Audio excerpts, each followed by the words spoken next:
APCC ప్రధాన కార్యదర్శి రంబటి రామకృష్ణ యాదవ్ గారు ఉన్నారు, వారు కూడా మాట్లాడుతూ సంక్షిప్తంగా రామకృష్ణ గారు మాట్లాడండి.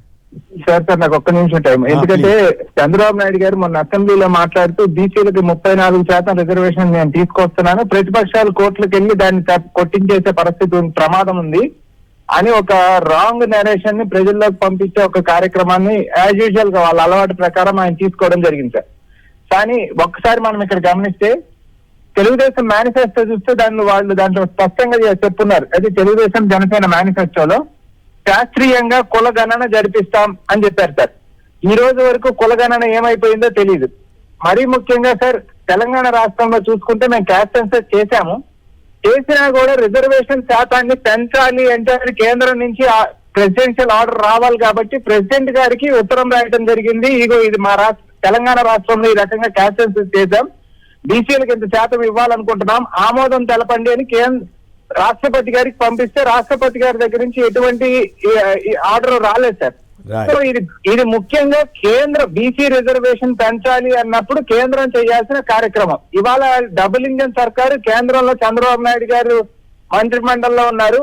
ఇవాళ నరేంద్ర మోడీ గారి ప్రభుత్వం కూడా మొన్న క్యాస్ట్ సెన్సస్ చేస్తాను అని చెప్పి ఇవాళ క్యాస్ట్ సెన్సస్ చేసేదానికి బీసీలకు న్యాయం చేసేదానికి నరేంద్ర మోడీ ప్రభుత్వం వెనక్కి తగ్గింది. రూల్ నెంబర్ అది మొన్న వాళ్ళ ఆర్డినెన్స్ ఇచ్చినప్పుడు పాయింట్ నెంబర్ 10 ఎస్సీ ఎన్యూమరేషన్ మాత్రమే చేస్తున్నారు తప్ప బీసీ ఎన్యూమరేషన్ చేయట్లా. ఎన్యూమరేషన్ చేయకుండా రిజర్వేషన్ ఏ రకంగా ఇస్తారో అది కోర్టులో ఏ రకంగా నిలబడుతుంది చంద్రబాబు నాయుడు గారు మొత్తం తెలుసు.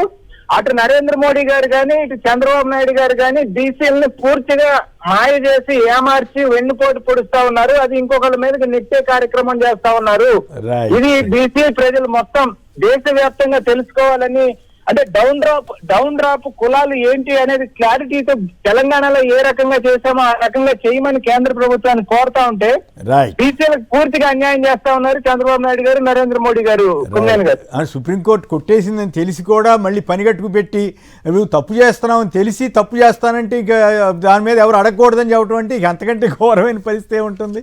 సరే గతంలో పోనీ జగన్ గారు ఇట్లా చేసినప్పుడు మళ్ళీ వాళ్ళ పార్టీ ఆయన ప్రతాప్ రెడ్డి అన్న ఆయన వెళ్ళాడు కదా, మరి అప్పుడు దాని గురించి ప్రస్తావించరు. ఎంతసేపు ప్రతి దాంట్లోనూ రాజకీయమేనా ఏంటో మరి. రైట్, శివశంకర్ గారు చెప్పండి. ఒకటి డిఎస్సి ఇష్యూ, డిఎస్సి అడిగితే గ్రూప్ 1 అంటున్నారు. 2 స్థానిక సంస్థల రిజర్వేషన్లు, జగన్ గారు సమరానికి సై అంటున్నారు. ప్లస్ చంద్రబాబు గారిని విలన్గా ఆయన ప్రొజెక్ట్ చేస్తూ స్థానిక ఎన్నికల్లో దౌర్జన్యాలు జరుగుతాయి అని అప్రమత్తంగా ఉండని చెబుతున్నారు. సో ఈ రెంటి మీద మీ కామెంట్ చెప్పండి. ఇప్పుడు డిఎస్సి గురించి ఇది దాదాపు ఒక 20 ఉద్యమాల వరకు వైఎస్ఆర్ కాంగ్రెస్ పార్టీ చేసింది. ప్రజలందరూ కూడాను డిఎస్సీలో అక్రమాలు జరిగాయి అనేటువంటిది క్లియర్ కట్ గా తెలిసిపోతా ఉంది. దీన్ని కప్పిపించుకోవడానికి ఇష్టం వచ్చినట్టు డైవర్షన్ పాలిటిక్స్ పెట్టారు, జంజీని రాకుండా వాళ్ళని బెదిరించారు, అన్ని చేశారు. ఈ రోజు జనాల్లోకి వెళ్ళిపోయిన తర్వాత ఇక ఇంకొక డైవర్షన్ తీసుకొని వచ్చేసి గ్రూప్ 1 అని తీసుకొని వస్తున్నారు. గ్రూప్ 1 ఇదేం చెప్పారు కదా, 2 సీట్లు వేశారు. 2 సీట్లలో కూడా ఎక్కడైనా కూడా డిజిటల్ ఎవాల్యుయేషన్ అనేటువంటిది దాని ప్రకారం ఇవ్వలేదయ్యా, తర్వాత మాన్యువల్ మూల్యాంకన ప్రకారమే ఇచ్చారు అని చెప్పి క్లియర్ కట్ గా చెప్పినా కూడా దీనికి ఒక అర్థం పెడతారు. ఇక రెండవది డిఎస్సి గురించి చర్చకు రండి అనేసి ఆయన నిజంగా ఏమంటారు కానీ ఒక పులకేష్ అంటారా ఇంకోటి అంటారా, వెన్నుపోటు నాయకుడు అబ్బాయి మన విద్యాశాఖ మంత్రి ఏం పెడతా అంటే రోజు ట్విట్టర్ లో ఫేస్బుక్ లో ఇలా ఒక ఫోటో పెట్టిచ్చేసేసేది, waiting second day third day waiting, చర్చకు రా జగన్ చర్చకు రా అనేటువంటిది రోజు పెడతా ఉన్నారు. మీకు ఎందుకు చర్చకు? మీరు మండలిలో మా పార్టీ సభ్యులు రోజు వాయిదా తీర్మానాలు ఇస్తూ డిఎస్సి గురించి చర్చిద్దాము అని రోజు ఇక్కడ ప్రజాస్వామ్యబద్ధంగా గొడవలు చేస్తా ఉన్నారు. ఈ పక్కనే శాసనసభలో కూర్చొని మొదటి రోజే కనీస ప్రశ్నోత్తర సమయాలు లేకుండా మీకు వచ్చినట్టు ఆ ప్రజెంటేషన్ తీసుకొని ఆయన ముఖ్యమంత్రిగా నాకు తెలిసి సభ పర్మిషన్ తీసుకొని ముఖ్యమంత్రి గారు ఇస్తా ఉంటారు ఇది పవర్ పాయింట్ ప్రజెంటేషన్. కానీ ఈయననే మొత్తం 0 ఓవర్ కూడా అన్ని రద్దు చేసేసి ఆ పవర్ పాయింట్ ప్రజెంటేషన్ అనేటువంటి ఇచ్చుకుంటా వచ్చారు. ఇచ్చుకుంటా ఏమంటారు, జగన్మోహన్ రెడ్డి గారు చర్చకు రాండి సిద్ధం అంటున్నారు. మీరు పక్కనే మండలిలో మా వాళ్ళు అడుగుతున్నారు కదా చర్చకు రా అని చెప్పి, అక్కడికి వెళ్ళడానికి మీకు ఎందుకు భయము? ఇక రెండవది, నిన్న పయ్యావుల కేశవ్ గారు వచ్చేసేసి వైఎస్ఆర్ కాంగ్రెస్ పార్టీ ప్రతిపక్ష నాయకులు అడుగుతా ఉంటే దీని గురించి చర్చిద్దామని ఆయన ఎంత ప్రేమ ఉన్నట్లు ఏమంటారంటే, ఏం మాట్లాడుతున్నారు అధ్యక్ష, వీళ్ళందరూ కూడా మనకి ఎల్నినో వచ్చింది, కరువు వచ్చింది, వ్యవసాయం గురించి మాట్లాడి వీళ్ళకి ప్రజల మీద చిత్తశుద్ధి లేదంటారు. ఇదే చిత్తశుద్ధి శాసనసభలో ఎందుకు వీళ్ళు చర్చించలేదు? అక్కడ ఎందుకు డిఎస్సి గురించి లేనిపోని అన్ని కథలు చెప్పి గ్రూప్ 1 గురించి ఎందుకు పెడుతున్నారు? అంటే వీళ్ళదంతా కూడాను పారిపోయే తత్వము. ఎస్, మీరు కూడా ఇందాక అన్నారు, సభలో కూడా చెప్పాము, బయట చెప్తున్నాము. సిబిఐ అనేటువంటి మీరన్నారు గ్రూప్ 1 అనేటువంటి చర్చలు జరిగాయి అవకతవకలని. డిఎస్సీల అవకతవకలు ప్రజలకు కూడా చూపించాము సాక్ష్యాలతో సహా స్పోర్ట్స్ కోటాలో. రెంట్ మీద సిబిఐ విచారణ ఏంటి? మీదే ఉంది కదా కేంద్రంలో కూడాను. డబుల్ ఇంజన్ సర్కార్ అని మీరే చెప్పుకుంటున్నారు కదా. ఎందుకు సిబిఐ ఛాలెంజ్ చేస్తున్నాము రెండేయండి అని చెప్పి. గ్రూప్ 1 లో జరిగాయని మీరు అంటున్నారు కదా. ఎస్, గ్రూప్ 1 మీద ఇద్దాం, ఎస్ డిఎస్సి మీద ఇద్దాం, రెండు కలిపి వేసేయండి, ఇచ్చేయండి సిబిఐకి. ఎందుకు మీరు ఇన్వైట్ చేయలేకున్నారు? సో ఇది కేవలము పారిపోవడమే, డైవర్షన్ కోసమే. జగన్మోహన్ రెడ్డి గారు 100 ప్రశ్నలు అడిగారు సార్. ఈ రోజు కూడా ప్రెస్ మీట్ ఉంది, ఈ రోజు కూడా మాట్లాడతారు, మీరు సమాధానం చెప్పేది లేదు. అది ఒకటి. రెండోది వెంకటేష్ గారు మాట్లాడతారు, టైం తక్కువ ఉంది. వెంకటేష్ గారు చెప్పండి, ఈ బీసీ రిజర్వేషన్లు బురుడీ కిందే వస్తాయా రావా? చంద్రబాబు గారు నీ విలన్గా జగన్ గారు వ్యాఖ్యానిస్తున్నారు ఈ స్థానిక ఎన్నికలకు సంబంధించి. కానీ డిఎస్సి మీద కూడా మాట్లాడితే ఒక నిమిషం మాట్లాడండి. సరే, డిఎస్సి మీద కూలంకుషంగా చర్చిస్తున్నారు. ఆల్రెడీ ప్రజాస్వామ్యంలో ప్రజల వద్దకు ఈ డిఎస్సికి సంబంధించినటువంటి ఇన్ఫర్మేషన్ అంతా కూడా కేటగారికల్ గా తీసుకెళ్లడం జరిగిపోయింది. వైఎస్ఆర్సీపీ పార్టీ ఆల్రెడీ వీధిన కూడా దీని మీద పోరాటం చేసినటువంటి విధానం ఏదైతే ఉందో ఇది అప్రిషియేటబుల్. ముఖ్యంగా డిఎస్సిలో జరిగినటువంటి ఈ స్పోర్ట్స్ కోటాకి సంబంధించినటువంటి అభియోగాలు ఏవైతే ఉన్నాయో ఈ అభియోగాల మీద ఖచ్చితంగా ప్రభుత్వం పారదర్శకంగా వ్యవహరించి తన యొక్క పరువును కాపాడుకోవాలి. ఎందుకంటే పివి సింధు గారితో పోల్చి అక్కడ ఆవిడకి ఇచ్చారు కాబట్టి మిగతా వాళ్ళందరూ కూడా అలాగే దొడ్డిదారిన మేము ఉద్యోగాలు ఇచ్చామని చెప్పేసి నాలి ఖర్చుకున్నటువంటి విద్యాశాఖ మంత్రి గారు దీని మీద మళ్ళీ పునర్విచారణని ఎదుర్కోవడానికి సిద్ధపడాలి. ఒక పక్కన అసెంబ్లీలో మేము చర్చకి రండి, జగన్మోహన్ రెడ్డి గారు చర్చకి రండి అని చెప్పేసి సవాలు చేస్తూ, మరో పక్కన మండలిలో మాత్రం అదే చర్చని వైఎస్ఆర్సీపీ వారు కోరుతుంటే వెనక్కి అడుగు వేస్తున్నటువంటి విధానం ఏదైతే ఉందో ఇదందరూ సామాన్యమైన ప్రజలందరూ కూడా దీన్ని గమనిస్తున్నారు. ఒక రకంగా చెప్పాలంటే అత్యంత నంబరింగ్ లో 16,000 పైచులకు పోస్టులు ఇచ్చారు అని చెప్పుకునేటువంటి డిఎస్సిలో ఈ రకమైనటువంటి అవకతవకలు జరగడం ఏదైతే ఉందో ఇది విచారించదగ్గ విషయం.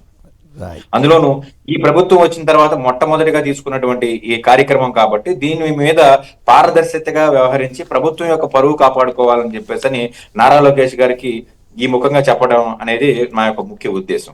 రెండో విషయం, బీసీ రిజర్వేషన్ వ్యవహారానికి వచ్చేపాటికి జగన్మోహన్ రెడ్డి గారు తీసుకున్న విధానాల వల్ల 16,000 బీసీ వ్యక్తులకి పోస్టుల నుంచి దూరం అయ్యారు, పదవుల నుంచి దూరం అయ్యారని చెప్పేసి ఏదైతే ఒక వ్యాఖ్యను మంత్రి గారు చేశారో దీన్ని వెనక్కి తీసుకోవాలి.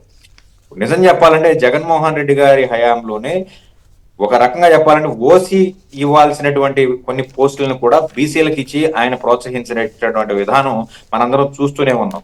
ఆ రోజు చంద్రబాబు నాయుడు గారి యొక్క మనుషుల ద్వారా ఆయన కోర్టుకు వెళ్లి ఆ రోజు దాన్ని ఆపడానికి ప్రయత్నించి విశ్వ ప్రయత్నం చేసినటువంటి పరిస్థితి ఈ రోజు మీరు కూడా చూపించారు. అట్ ద సేమ్ టైం ఈ రోజు మళ్ళీ అదే కార్యక్రమాన్ని చంద్రబాబు నాయుడు గారు 33%కి కుదించి, అంటే ఏదైతే పారదర్శకంగా ఒక చోట ఓసీ నాయకులు ఉన్నప్పటికీ కూడా అక్కడ ఉన్నటువంటి ఓటర్ల వ్యవహారంలో కానివ్వండి, స్థానిక నాయకత్వంలో కానివ్వండి, కొన్ని చోట్ల పార్టీలు కొన్ని మెరుగైన విధానాలు తీసుకుని బీసీలని ప్రోత్సహించాల్సినటువంటి చోట ప్రోత్సహించకుండా చేయడానికి ఈ బిల్లు ఇస్తున్నారా అనేది ఈ 33%కి మాత్రమే వీళ్ళని లిమిటెడ్ చేస్తూ దీనికి సంబంధించి కొంత కళ్ళెం వేయడానికి లేదా ఇతర పార్టీలకు సంబంధించిన వాళ్ళు కోర్టులకు వెళ్ళడానికి ఒక అవకాశాన్ని ఇచ్చినటువంటి పరిస్థితి మనందరికీ అయితే కనిపిస్తుంది. Right, okay. శివశంకర్ గారు చెప్పండి, మోసాలపై చర్చ మొదలైంది అంటున్నారు జగన్ గారు. హామీల వెన్నుపోటుపై 2 ఏళ్లలోనే ప్రజల్లో తీవ్ర వ్యతిరేకత వస్తుందంటున్నారు. నిన్న జగన్ గారు ఇచ్చిన స్పీచ్ ఏ రకంగా మీకు స్ఫూర్తిదాయకంగా ఉంది?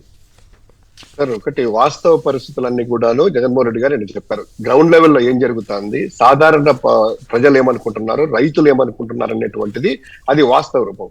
ఏంటంటే కనుక జగన్మోహన్ రెడ్డి గారు కరోనా టైంలో కూడాను చెప్పిన సంక్షేమ పథకాలన్నీ ఇచ్చారు. ఇప్పుడు కరువు పరిస్థితులు ఉన్నా ఇవన్నీ పరిస్థితులు రైతులకు కానీ ఇంకొకటి కానీ గిట్టుబాటు ధరలు లేక ఏలైనప్పుడు కూడా చేతిలో డబ్బులు అనేటువంటిది లేదు. ఫీజు రియంబర్స్మెంట్ ఎత్తేసిన తర్వాత కనీసం అంటే వాళ్ళకు ఫీజులు కట్టాలి. అకాడమిక్ ఇయర్ స్టార్ట్ అయింది మొన్ననే జూన్ జూలైలో, చాలా ఎంత కటకటలాడారో తెలుసు. తర్వాత చిన్న వైద్యం వచ్చినా కూడాను అక్కడ ఆరోగ్యశ్రీలు సక్రమంగా పనిచేయట్లేదు. ప్రభుత్వ ఆసుపత్రులకు వెళ్తే మందులు కూడా ఇచ్చే పరిస్థితి లేదు. జూడాలో ఒక పక్క సమ్మె చేస్తే ఇలా ఉంది. అంటే జగన్ గారు జూడలో అంటే గుర్తుకొచ్చింది. నిన్న అక్కడ మన సాక్షి టీవీలోనే అనుకుంటా చూస్తుంటే 7 నెలలుగా స్కూళ్ళకి సంబంధించిన నైట్ వాచ్మెన్లకి జీతాలు ఇవ్వట్లేదంట. ఓ పక్కేమో అమరావతిలో వేల కోట్ల అప్పులు తీసుకొచ్చి మరి ఖర్చు పెడుతున్న ప్రభుత్వం, స్కూళ్ళలో బ్రహ్మాండంగా చేస్తున్నాము మేము అని చెప్పుకుంటున్నటువంటి ప్రభుత్వం నైట్ వాచ్మెన్లకి జీతాలు ఇవ్వకపోవటం ఏంటి, వాళ్ళు ధర్నాలు చేయటం ఏంటి సార్? ఇది చాలా ఆశ్చర్యం అనిపిస్తుంది. మీరు ఈ మాట అంటే చూడాల సమ్మెతో పాటు. ఓకే, అన్ని అంటే ఏ వర్గం తీసుకున్నా కూడా సాటిస్ఫాక్టరీ లెవెల్ అనేటువంటిది జీరోకి వెళ్ళిపోయినాయి. ఏ వర్గం తీసుకున్నా జగన్మోహన్ రెడ్డి గారు అదే చెప్తున్నారు. అంటే జగన్ ఎలా చేయగలిగాడు, ఎందుకు చంద్రబాబు చేయలేదు? ఆయన సంక్షేమ పథకాలు అన్ని ఇచ్చారు, ఇది ఎందుకు ఇవ్వలేదు అనేటువంటి ఒక చర్చ బలంగా చాటుకుంది సార్. వీళ్ళు చేసే అరాచకాలు, అక్రమాలు ఇవి కూడాను పూర్తిగా ఏంటంటే సాధారణ ప్రజల మీద ఈ రోజు గంజాయి లాంటిది ఈ పోలీసులే తీసుకెళ్లేసి పట్టుబడుతా ఉంటే ఇక రాష్ట్రంలో లా అండ్ ఆర్డర్ ఎలా ఉంటుంది, సాధారణ ప్రజల పరిస్థితి ఏంటి అనేటువంటిది క్లియర్ కట్ గా ఉంది. సో ఇప్పుడు పంచాయతీ కానీ ఏ ఎన్నిక జరిగినా సార్, స్థానిక సంస్థల ఎన్నికల్లో వైఎస్ఆర్ కాంగ్రెస్ పార్టీకి ప్రజలు బ్రహ్మరథం పడతారు. ఇది ఏదో ఓవర్ కాన్ఫిడెంట్ గానో ఇంకో విధంగా చెప్పలేదు. ఆ ప్రభుత్వం పట్ల వీళ్ళ పట్ల పూర్తిగా విసిగి వేసిపోయారు. ఆ ప్రభుత్వం అంటే భయాందోళనకు జనాలు వెళ్ళారు, సాధారణ ప్రజలు కూడాను. దాని గురించే పులివెందుల్లో జెడ్పీటీసీ ఉప ఎన్నిక ఎలా జరిగిందో అంతకు మించి చెయ్యాలనేటువంటి ఉద్దేశంతో వీళ్ళ ప్రణాళికలుండి పోలీసులను అడ్డుపట్టుకొని ఏ విధంగా అయినా కూడాను వైఎస్ఆర్ కాంగ్రెస్ పార్టీ నాయకుల మీద తెగబడతారనేటువంటి ఉద్దేశంతో జగన్మోహన్ రెడ్డి గారు క్లియర్ గా ఒక పదమే వాడారు, యుద్ధం లాగా చెయ్యాలి అనేటువంటిది. ఎందుకంటే ప్రజల మద్దతు ఉంది, ఎక్కడైనా కూడాను నాయకుడు తోడుంటాడు, పార్టీ తోడుంటది, ప్రతి దగ్గర కూడా పోటీ అనేటువంటిది చేస్తాము. ఒకవేళ ఇక్కడ ఏదైనా అరాచకాలు చేసినా సాధారణ ఎన్నికల్లో అనేటువంటిది. రైట్, ఒక్క మాటలో చెప్పండి వెంకటేష్ గారు. మోసాలపై చర్చ మొదలైందని చంద్రబాబు గారిని ఉద్దేశించి విలన్ అని కూడా జగన్ గారు అన్నారు. నిజంగానే హామీల మీద వెన్నుపోటు పొడిచారనే అభిప్రాయం జనంలో ఏర్పడుతోందా? Yes are no? ఖచ్చితంగా ఉందండి. ఏదైతే మొదటి సంవత్సరం వాళ్ళు చెప్పినటువంటి సంక్షేమ పథకాలకి తిలోదకాలు ఇచ్చారు, అందరూ కూడా ఏమనుకున్నారంటే ఫస్ట్ ఇయర్ కదా, సెకండ్ ఇయర్ దాన్ని రీఇంబర్స్ చేస్తారులే అనుకున్నారు. సెకండ్ ఇయర్ లో కూడా కొంత కోతలతోనే ఇచ్చినటువంటి ఒక పరిస్థితి. ముఖ్యంగా దీపం పథకం లాంటి కార్యక్రమాలు కానివ్వండి, మహిళలకి 50 సంవత్సరాలు దాటిన మహిళలకి డబ్బులు ఇవ్వడంలో కానివ్వండి, కంప్లీట్ గా ఫెయిల్ అయినటువంటి ఒక పరిస్థితి మనం చూస్తున్నాం. ఇక లోకల్ సమరం అయితే నిజంగా జగన్మోహన్ రెడ్డి గారు చెప్పినట్టు డూ ఆర్ డై అనే విధంగానే ఈ రోజు ఉన్న పరిస్థితి ప్రభుత్వానికి అర్థం అవుతున్నటువంటి పరిస్థితి. కాబట్టి ఆఖరికి రాజకీయ పార్టీలో చేరికలు కూడా అడ్డుకునేటువంటి పరిస్థితి ఈ రోజు వరకు నేను ఎప్పుడు చూడలేదు. ఇన్నాళ్ళ చరిత్రలో ఒక పార్టీ నుంచి మరొక పార్టీకి కార్యకర్తలు కానివ్వండి, నాయకులు కానివ్వండి చేరేటువంటి క్రమంలో అరెస్టులు అనేటువంటి ఒక కార్యక్రమం నేను ఆంధ్రప్రదేశ్ రాష్ట్ర రాజకీయాలు ఉభయ తెలుగు రాష్ట్రాల్లో ఫస్ట్ టైం చూస్తున్నా.